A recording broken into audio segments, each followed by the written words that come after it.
মানুষ তো খেলনা নয়, মানুষ তো খেলনা নয়, বাঁচবে মরবে। কি খবর ফয়সাল সাহেব?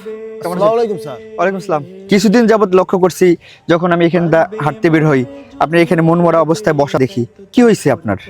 এমনি বসে থাকি স্যার, একটু ভাল লাগে তো এই জায়গাটা, এমনি একটু বসে। না না, শুধু তো বাতাস খাওয়ার জন্য এখানে বসে থাকার লোক আপনি না। ঘটনা কি খুলে বলেন।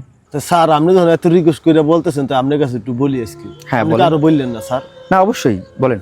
স্যার আমার এখানে বসে থাকতে আমার ভালো লাগে স্যার। যদি বাসায় যখন যাই না স্যার, বাসায় গেলে মনে হয় যেন আমার বাসাটা জেলখানা স্যার। বউর অত্যাচারে আমি অতিষ্ঠ হয়ে যাই স্যার। যদি যেয়ে দেখতাম স্যার আমার বউটা মরে গেছে, বা আমার বউটা কারোর সাথে বাইকে গেছে, আমি সবচেয়ে বেশি খুশি হইতাম স্যার। তাহলে তো আপনারা আমার অবস্থা একই ভাই। আমি প্রত্যেকদিন যে দৌড়াদৌড়ির নামে, যে জগিং করার নামে যে এখানে হাঁটাচলা করি, কি কারণে জানেন? কি কারণে? আমার ঘরটাও ভাই জেলখানা। ঘরে গেলেই বোর গাড়ি লাগবো, বাড়ি লাগবো, সোনা লাগবো, এই আত্মীয় স্বজনের এইটা লাগবো, সেটা লাগবো ভাই। সেই নির্যাতনে আমি বাসায় টিকতে পারি না ভাই। আপনার আমার অবস্থা একই। কি করবো ভাই এখন?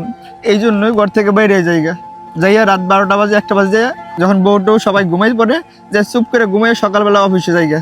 বিয়াটা যে এত যন্ত্রণা ভাই, আমি আগে জানতাম না, তাহলে আমি বিয়েই করতাম না। আরে ভাই, আমার মতো এত সুখী